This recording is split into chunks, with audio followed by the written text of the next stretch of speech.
Good afternoon, good morning, and good evening, everybody. I'm so happy to be before you. As already introduced, I'm Dorothy Nakato. I'm a woman with psychosocial disabilities and a fellow with Transforming Communities for Inclusion. I'm so privileged to speak to you about women, patriarchy, and institutionalization. Experience of Uganda. Patriarchy is a system of relations, beliefs, and values embedded in political, social, and economic systems that structure gender inequalities between men and women. Control of power is mainly to the men. Women and girls with disabilities have historically encountered many barriers to participation in political decision-making owing to the power imbalance and the multiple and intersecting forms of discrimination.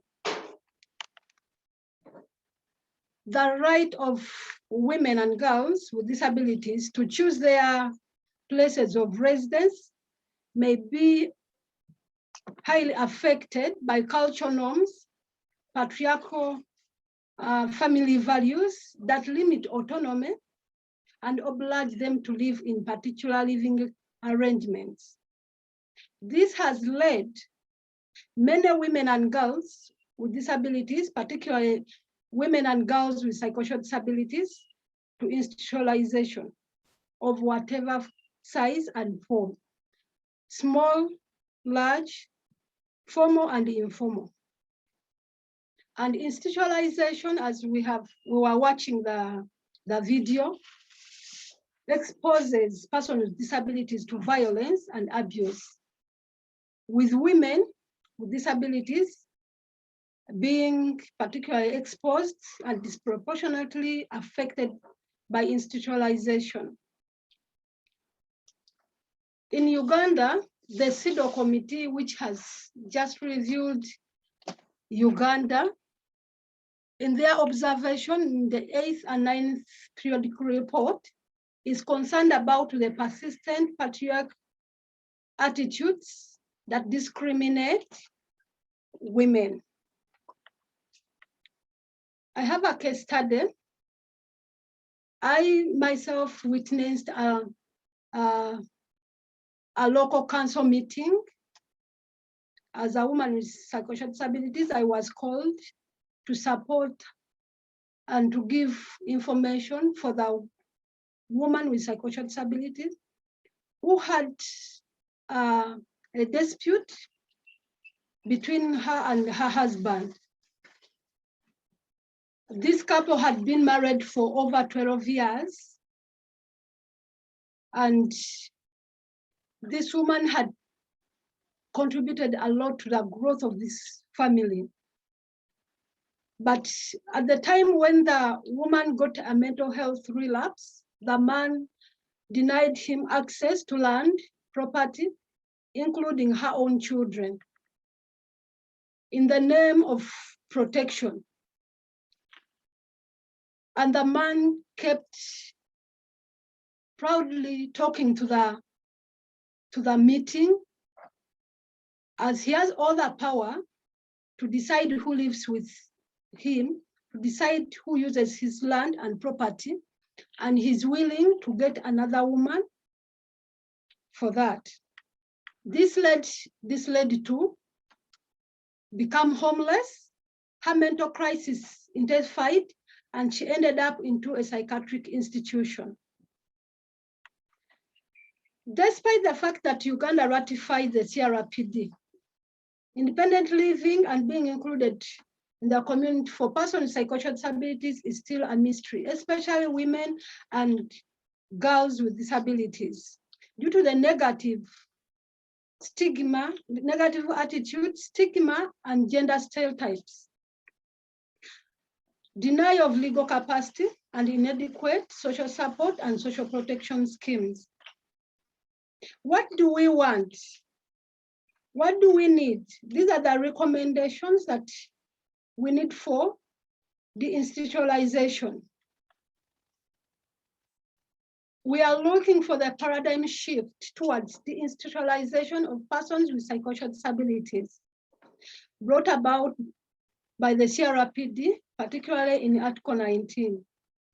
We are calling upon state parties, development partners, to allocate resources for community support services for women and girls with psychosocial disabilities and to implement the institutionalization as stated in Article 19 of the Crpd.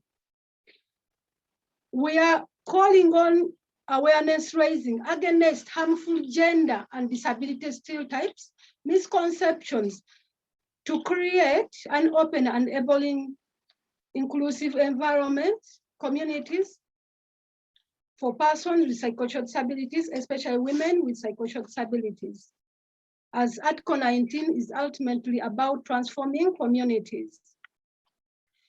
We are calling on non-discriminatory de-institutionalization, as all persons with disabilities must be de-institutionalized, including women with psychosocial disabilities. There should be no discrimination. And state parties should define eligibility criteria and procedures for accessing support services in a non-discriminatory way. We want support services to be available, accessible, affordable, acceptable, and adaptable to all persons with disabilities and must be gender sensitive, including access to housing units for families and women with psychosocial disabilities. We urge state parties to ensure measures which are gender and disability sensitive that aim at development, empowerment, and advancement of women and girls with disabilities. We want full and effective participation of women with disabilities, including women with psychosocial disabilities and their respective organizations, in all policies, programs of de-institutionalization, not just putting them into account, but they must effectively participate. We want data and information to be disaggregated according to disability in all sectors, including with respect to housing, living arrangement, and social protection schemes. Must allow regular systematic systems of how institutionalization and transition to community services in the community has progressed. We want support services to be included in the national legislations and policies. We recommend that reforms in laws and policies are taking place to ensure equal participation of women with disabilities in all areas of life, including women with psychosocial disabilities. Thank you so much. In my conclusion, we want girls and women with psychosocial disabilities to have a new world where every woman is out of institution and enjoying their right to independent living and being included in the community. Thank you so much. Thank you very much, Dorothy, for that very incisive presentation. Of course, we all know how women and girls with disabilities face a lot of stigma and marginalization and discrimination in the society. Not to talk about persons with psychosocial disabilities who are confined to a space with their rights taken away. Thanks for those recommendations, and they are very straight to the point. What I did not say earlier is that each speaker have 7 minutes to speak. And I want us to also try to stick to the allotted time so that we can come to the end of the seminar at the time that has been set for it. Again, thank you so much, Dorothy, for adhering to this time. And we'll now move to our next speaker, who will be speaking to us from the Taiwan Mad Alliance, that's the TMA. And the person that will be speaking to us today is Wang Xiuwu. Wang Xiuwu is the president of TMA, and TMA is the only representative organizations for persons with psychosocial disabilities in Taiwan.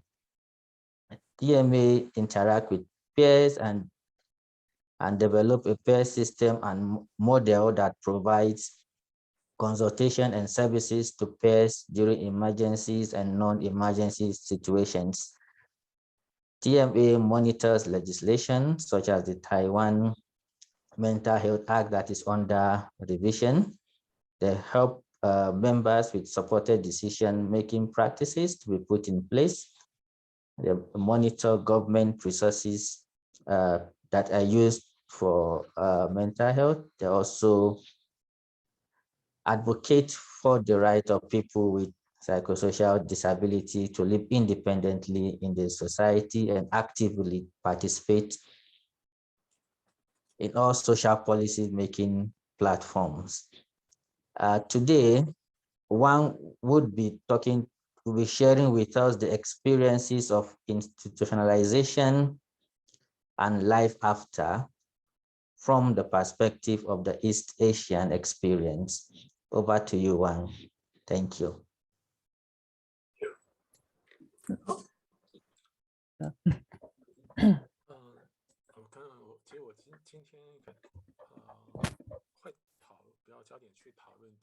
Today, I will focus to talk about the gender or sex segregation in psychiatric hospital and the oppression of sexuality.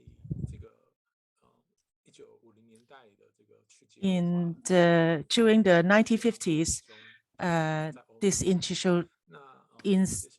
institutionalization movement went viral in Europe, pushed that institution policy reform, such as the open door policy, which removed the district limitation and letting men and women can walk around freely in the institution. And many of the institutions also removed the gender segregation to allow women and men patients live in the same ward or compound in a different dormitory room. This is a significant change of the deinstitutionalization in this movement. However, in 1980s, Taiwan start to went oppositely. They start to increase the institutionalization in Taiwan. For example, they increased the bed from 6,000 beds to 130,000. And also many of the cases happens that the family or caregiver or guardian of the inpatient sue the institution for the women who have sexual intercourse with the men inpatients. I want to talk about a current case. In 2016, one of the lady who has diagnosed as serious high level of psychosocial disabilities. In Taiwan, you will have this diagnosis in order to get your social welfare services. So this lady, because she was not taking the medicine well, she was admitted to the Taiwan University branched hospital in March 20. And during the 2 weeks of her being in the hospital, she was falling in love with a man patient, and they have a lot of intimacy, touches, and they have several times sexual intercourses. And their intimacy level increased through times they were together. So the doctor of the women has been ordered the medical staff to closely monitor the women, preventing her from inappropriate behaviors. And the psychiatric staff, medical staff, due to this order, they have put different kind of coercion on these women, including locking her isolationally and tightening her hands and foot. Her movement freedom has been deprived.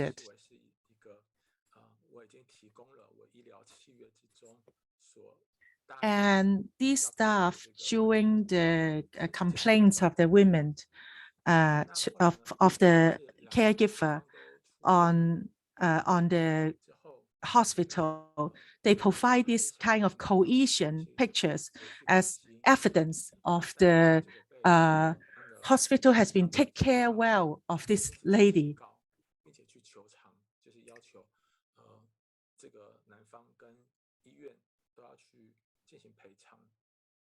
And the lady's family still requests the man patient's family and the hospital both need to give compensation to this lady. When the man keep on, actually the lady actually keep on express to the court that she was under consent and willing to have sex relation with this man. But the judge said A was because affected by their long-term illness, and she has lack of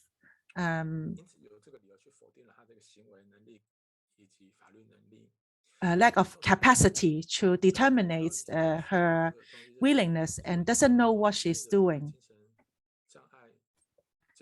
This case indicates that this woman, once she has diagnosed psychiatric or psychosocial disabilities, she has been deprived of her legal capacity,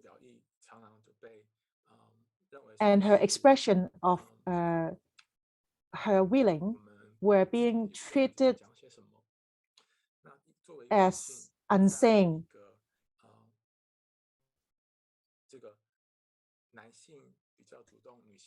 When a society that has a framework that male are more proactive and women are passive in sex,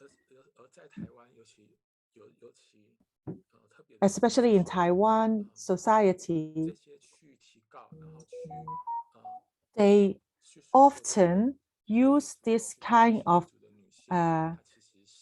lawsuit against the men's side or the hospital side in order to tell the society that the woman is not a proactive sexual desired person. Under this kind of cultural environment, a lot of the patients, their willing, their self-decision making will often take over by their guardian.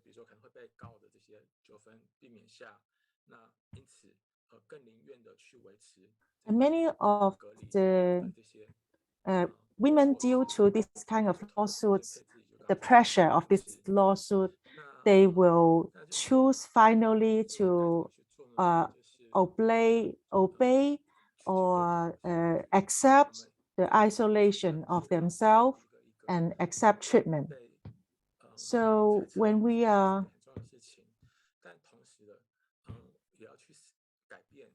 thinking the institutionalization as a policy, we also need to think about our culture and our perspective of a family and women's position in the society.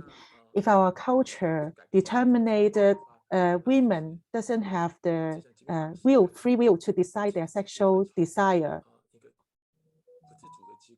then even they are taken out from the institution or abolished the institution, women are only being put in a family that they still don't have the self-decision making, still being dominated by their guardian on their own will.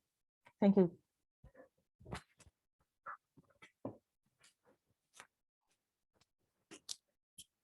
Thank you so much, Wang, for sharing those experiences with us from Taiwan, because the experiences of persons with disabilities, especially women with disabilities, are similar across the globe, and we see a lot of substituted decision-making and denial of legal capacity and rights, where persons with disabilities, especially women with disabilities, are seen as sexual. Their sexuality, they are not allowed to freely express their sexuality, and their capacity to decide for themselves what is best is also taken away. We are hoping that such practices will be addressed across the globe, and that measures are put in place, both policy and legal measures, to ensure that the legal capacity of women and girls with disabilities, especially persons with psychosocial disabilities, are also respected. Thank you so much for that presentation, Wang, and this is very helpful. We'll now move on to our next presenter. Kim Kuchera will be speaking to us from the Runaway House, and the play live for dance, theater, performance, production, and production of hypnotic sound for multi-channel installation, virtual reality videos, radio acts, and movement. Their work has been part of the Biennial for Electroacoustic Music, and oh, sorry, someone said they can't hear me. Let me try to check that. Sorry, is this same that everybody cannot hear me? I see a note. No, I can hear you, Theo. Oh, okay. Yeah. Thank you very much. Many of us can hear you. Okay, this is helpful.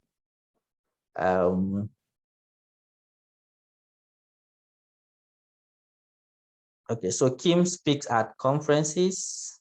They give lectures. They have spoken at the UN, at various universities, both in Germany and in other parts of the countries. They also publish books as co-editors. Kim is also a member of INTAR, and also a member of the IDHA based in New York. Today, Kim will be speaking to us about gatekeeping, epistemic violence, and body modification and creativity as resistance. And they will be speaking from the European experience. Over to you, Kim. Thank you very much. Thank you so much. I feel so honored and very delighted just to be invited and taking part in this panel by TCI-Global, and just listening to all this like groundbreaking webinars and now actually being part of it is like a dream coming true. So thank you so much for the introduction. I will just briefly talk about the Runaway House and then about the epistemic violence and also about gatekeeping, and then just very briefly about one example of creative resistance. So the Runaway House is an anti-psychiatric facility in Berlin, Germany, and it exists since 1996. In the discussion paper on archiving an emancipatory future, right-based approaches, it was named alongside the Wildflower Alliance, Intentional Peer Support, and MH First Oakland as one of the alternatives to the status quo to which the UN Special Rapporteur on the rights to health can direct those in political circles. So under the anti-psychiatric concept, the individual rights and well-being in the social context are the focus of support at the Runaway House. The residents of the house are supported to accept and present their own identity with their own history and experience. The house has a mixed floor and one floor for women, lesbian, inter, non-binary, and trans people. There's almost always at least one inter, non-binary, or trans person living at that floor. Our services for them are as follows. At the Runaway House, you will receive like an initial consultation and information about options for changing your name and gender, to options for hormone replacement therapy, applying for like ablation or body modification procedures. We can also refer to local advanced advice centers and the network of physicians. And if we now want to talk about the potential of de-institutionalization, it becomes clear what an immense gatekeeping role the psychiatric system represents for trans people and how this is connected to the production of knowledge. In Germany, for example, people who want to change their name and gender need 2 psychiatric reports. And if you want to get body modification procedures paid and financed by the insurance, you need, among other things, a detailed psychiatric psychotherapeutic report of like findings and course of treatment, a psychiatric psychotherapeutic indication of medical necessity, proof of benefits from the health insurance company for the last 5 years, proof of suffering, and at least 24 psychotherapeutic sessions. So obviously, without psychiatric and therapeutic assessments, one very quickly faces closed doors. And here, once again, the power that comes from gatekeeping becomes very clear. With no other options to get the help and treatment, people need to go through those gateways, and trans people are completely also dependent on the gatekeepers and their approval. Once the decision is made that a person fits like a certain, often more stereotypical representation of male or female gender, treatment is made possible. Here, for example, the process of one of my 2 assessments for my name and gender change. I was like standing in the therapist's office and she read aloud from the resume she wanted me to write. And she stumbled over the paragraph about my suicide attempts and asked directly in disbelief if I'd really never taken psychiatric drugs, and then paused when she read about my work at the Runaway House. She looked up and asked me, "Tami, do you really believe that it is possible to treat psychiatric illness without psychiatric drugs?"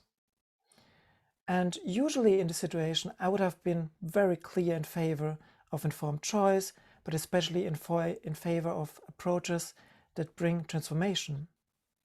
But did I say that in this situation? No. Why not? Because she was the only therapist who could do the assessment cheaper and without a bill, and that was the only access I had at this point. So I only mumbled some words.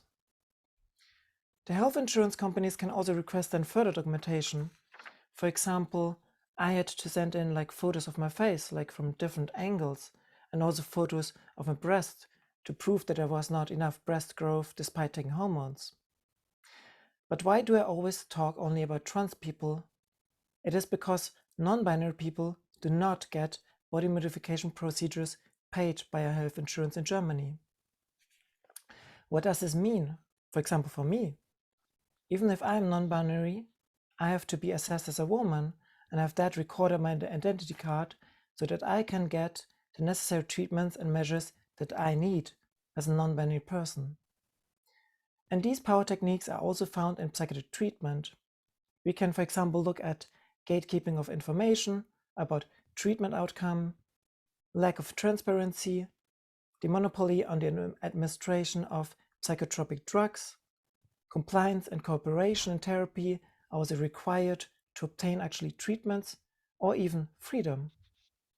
The violence is epistemic as knowledge is created under coercive conditions, but also threatens to destroy the knowledge of a marginalized group. So these are also techniques of power used in colonization and racist politics. And whenever the question of who gets to participate in our society is raised.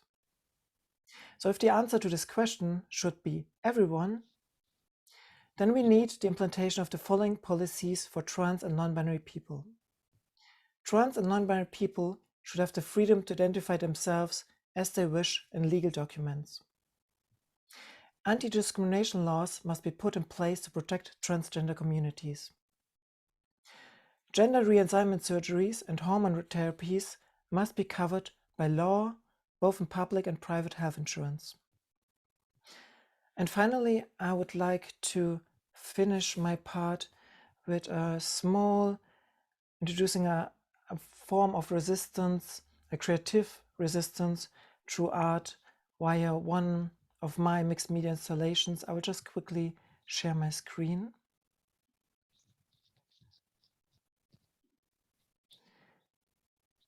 And as you can see, this mixed media installation is titled Revelation, and it consists of 100 helium balloons, 50 blue, 50 pink. And with this installation, I was able to make another form of epistemic violence audible through 8 speakers, samples from American television series and films in which trans women were misgendered were played back, and they were played back in a loop. Here you can also now see an installation view, which was like an iteration, and the effects of epistemic violence were even more evident as the balloons run out of helium after the course of 3 days. And that's for my part. Thank you for listening.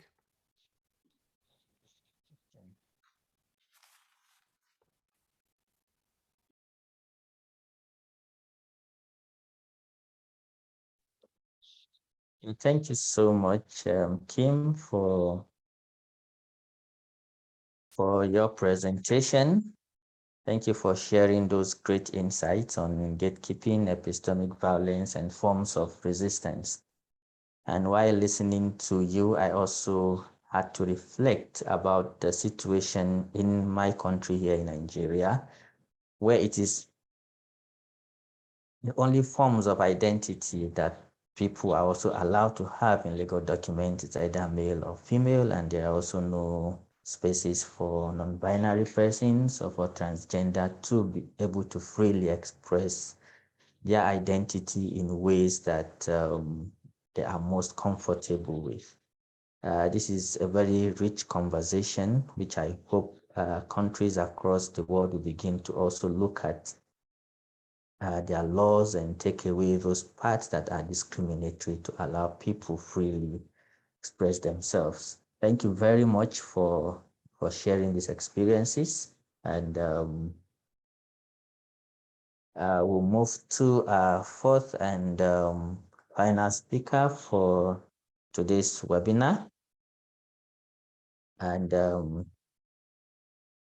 Bagavi Daba from TCI would be talking to us about early childhood trauma of institutionalization and the lifelong struggle to overcome. Bagavi Daba is a childhood survivor of psychiatric institution and psychiatry. She has worked for over 30 years on advocacy for inclusion.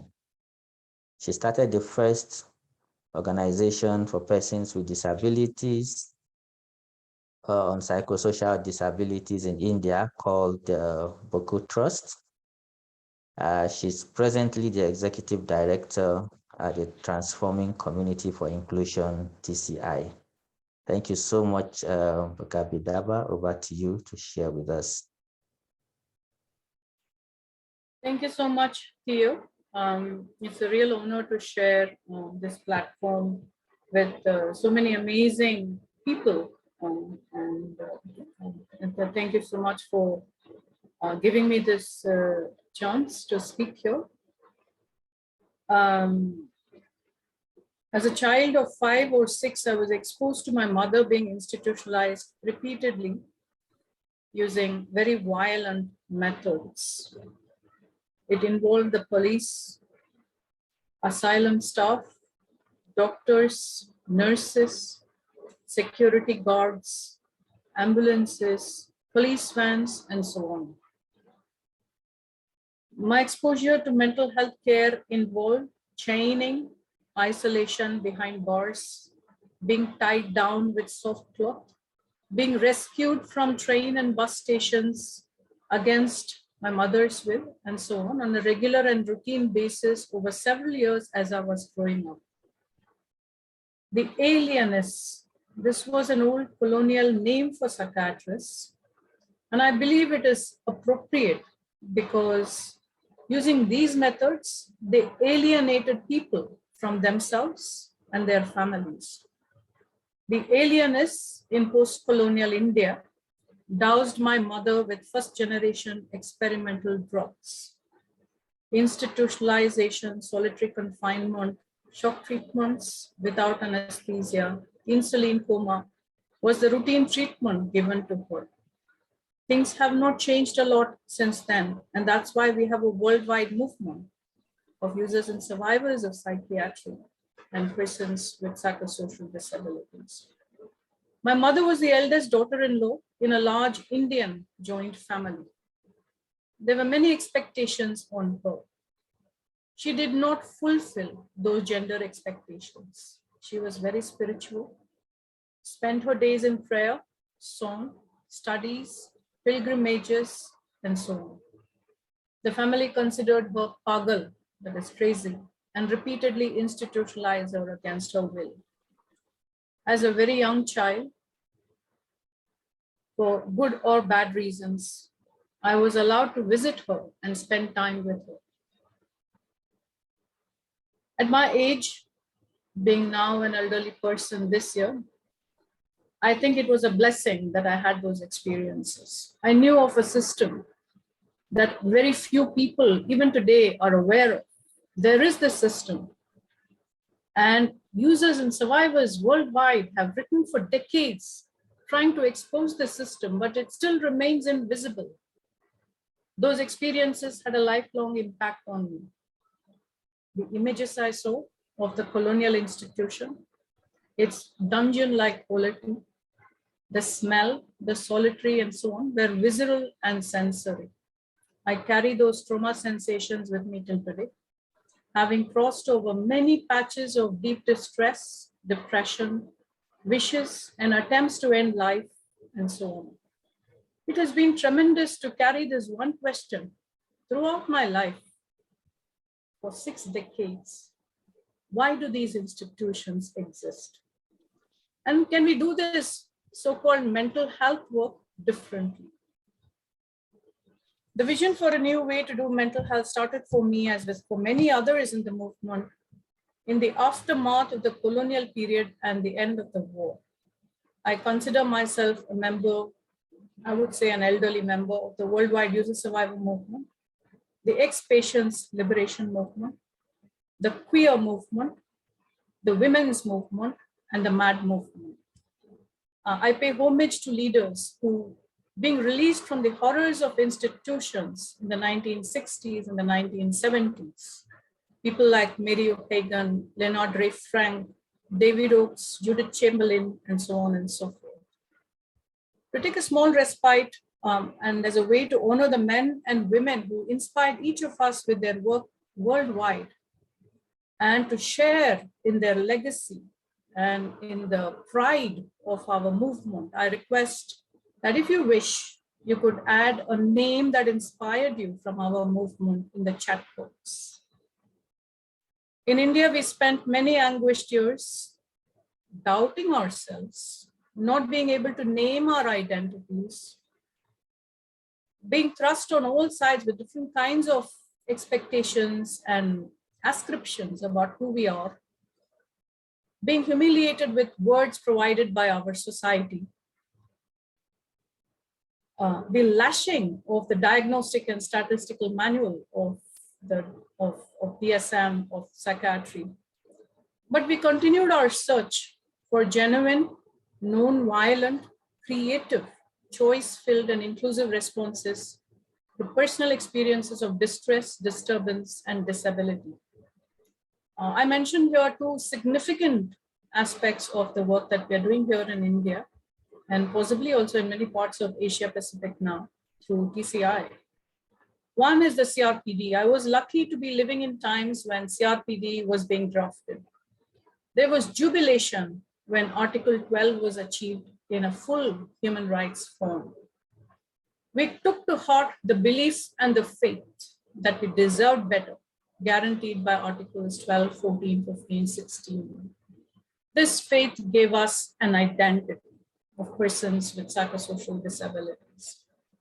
We understood that institutionalization is a form of violence, and care and treatment within the mental health system is often cruel, inhuman, degrading, and torturous.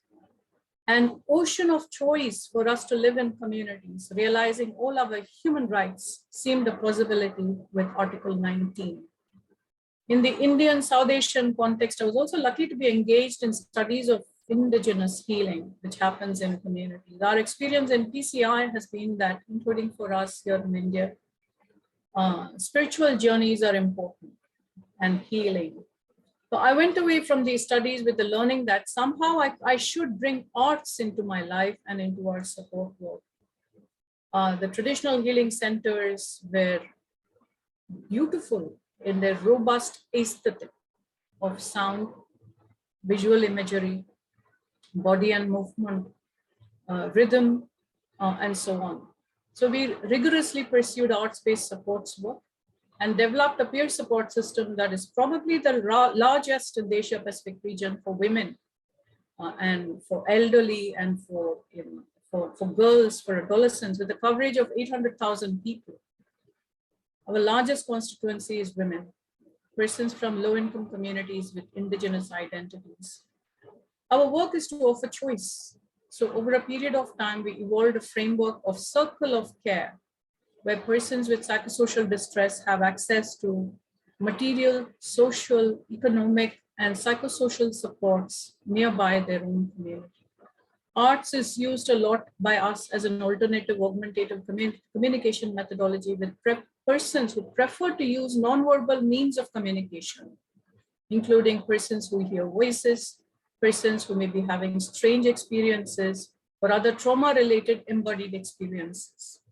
Our programs have been evaluated many a times with suggestion of good practices, and so we have recorded quite a few of them.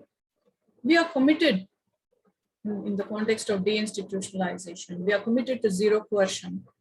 We have a pledge that we will never indulge in or not intervene in any involuntary commitment process.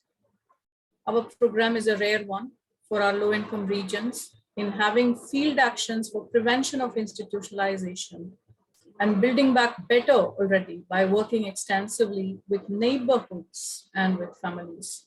Solutions do exist for low-income, middle-income, and high-income countries, but there must be political will to learn, to witness, learn, and recognize that solutions exist, that mental health should be handed back to communities, and to build community support systems in a robust way, whatever the country context. Thank you so much.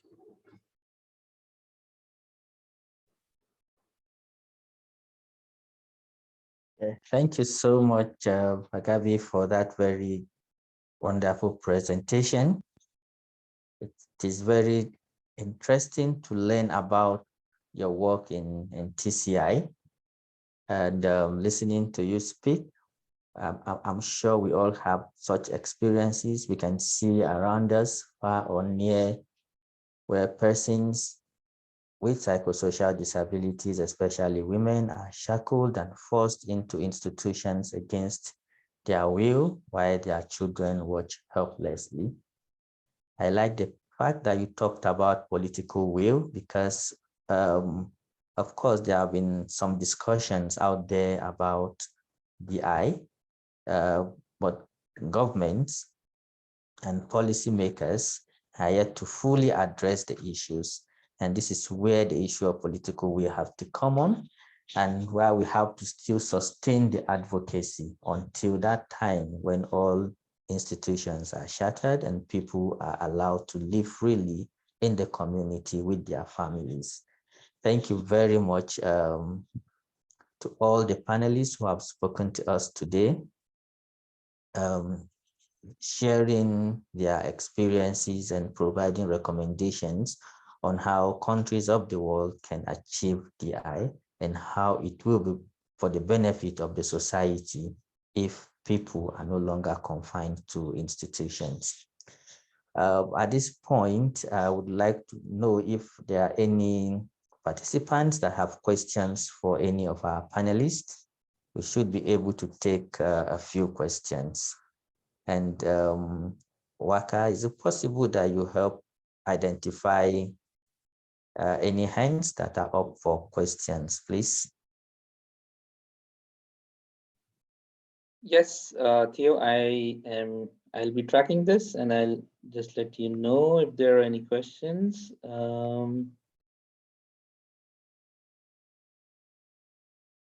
I don't see any hands. Okay, and I also cannot find any question in the chat box. So I'll take it that there are no questions for our panelists.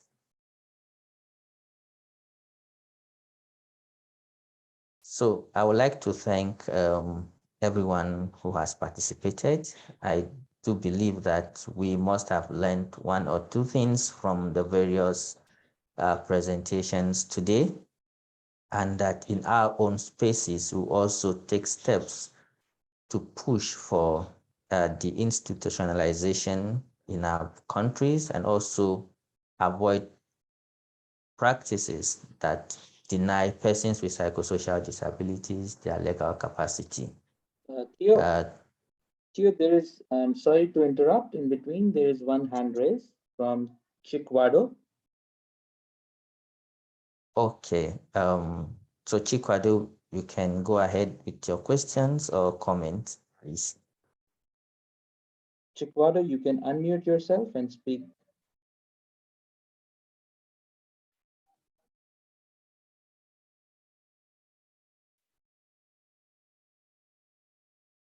Chikwado, you can unmute and ask your question or make your comments.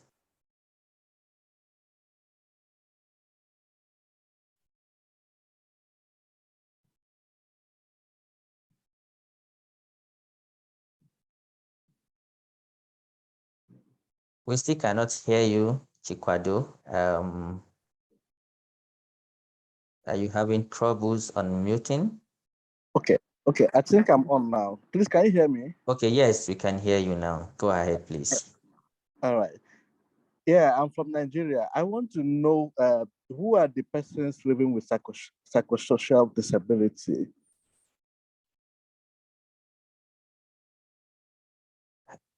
Did you get my question? Yes, thank you very much. This is taking us back to the basics. I know that the term psychosocial disability might not be too familiar to many persons who are just starting up in the disability space. but perhaps I will allow one of the panelists to just speak briefly about psychosocial disabilities and persons that persons with psychosocial disability. So please, Bagabi, can you help respond to this question? Yes, thank you, Theo, and others, if you would like to come in, please do so. There has been a movement of users and survivors of psychiatry. I'm not sure if you're aware of that. Psychiatry is a healthcare system, but very unlike other healthcare systems because it is quite colonial in its practices and racist, of course. And so they created many institutions and those institutions led to a range of laws which do not allow persons who are going through personal emotional phases, episodes, or periods of distress, periods of disability, all of that, to stay in the community. So they're usually lifted from there using force and institutionalized in these colonial asylums. In the global south, the colonial asylums look and smell the same as they did during colonial times. In the global north, they may be more fancy. In high-income Asian countries, they may be a bit more fancy, but the colonial practices of involuntary commitment remain. So in the CRPD drafting, many of the users and survivors of psychiatry, particularly the World Network of Users and Survivors of Psychiatry, which is a member of the International Disability Alliance, they fought for our so-called liberation, focusing mainly on right to liberty and right to legal capacity. These are the biggest barriers faced. TCI is a post-CRPD movement. In the global south, we don't have so many institutions, but we are confined in different community spaces. So in our discussions, whether we want to call ourselves users and survivors of psychiatry or are we persons with disabilities, we chose the latter. So we often end up with a diagnosis of mental illness. We are treated badly. Our social barriers are very high. We face exclusion in communities, and we share alliance with the queer movement, the deaf blind movement, persons with intellectual disabilities, and all of that. So, Eduardo, I don't know if this answers your question. We've been called many names. We are called mentally ill people. We've been called crazy people. So we've been called many names in the past, and so we prefer to be called as persons with social disabilities, and we are part of the disability movement. Thank you to you. Thank you so much, Bagabi, for that very rich explanation. And I believe, Chikwado, you had your concerns addressed by that question. As we all know, today is the International Women's Day, and it's not by coincidence that we are having this conversation on gender and DI on a day like this. And I would like to also wish everyone on this panel a happy International Women's Day. And we are hoping that gender equality would be achieved today so we can have a sustainable tomorrow. I would like to thank TCI for putting together this 4-part webinar. I want to believe that in our own little way, we have also made some impact to push for reforms in the area of DI in countries across the world. We'd also like to thank the Disability Rights Fund for us. Waka has mentioned severally that DRF has also partnered with TCI on this webinar. And we also want to thank all the panelists who have taken their time to prepare their various presentations and to address us today with very inspiring papers. Of course, without them, we wouldn't be here. We also want to thank all the participants who have joined from across the world. It's very heartwarming to have people join the conversation. As we all know that persons with psychosocial disability are a highly marginalized group in the disability rights movement, and more marginalized are women with psychosocial disability.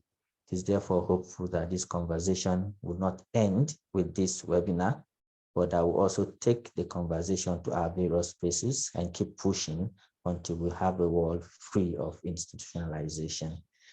I will call on Waka now to give any closing notes before we close the webinar. Thank you. Thank you, Theo. Thank you. I just want to say a very hearty thanks to everyone for supporting all the partners and all the speakers, all the participants who have attended this webinar on the occasion of the International Women's Day. And I'm very grateful that this webinar series has zoomed into the solutions for deinstitutionalization, because I feel that it is very important to synergize the national policies which are in compliance with the Convention of the Rights of Persons with Disabilities. And with the support of government institutions and non-government organizations, we will be able to achieve we will be able to achieve our agenda for deinstitutionalization. And I just want to say thank you to everyone, and especially Amresh for supporting us with sign language interpretation. Thank you, everyone. Have a good day. Bye-bye. Okay, thank you so much, and thank you everyone again who have participated in one way or the other. So have a great day, everyone.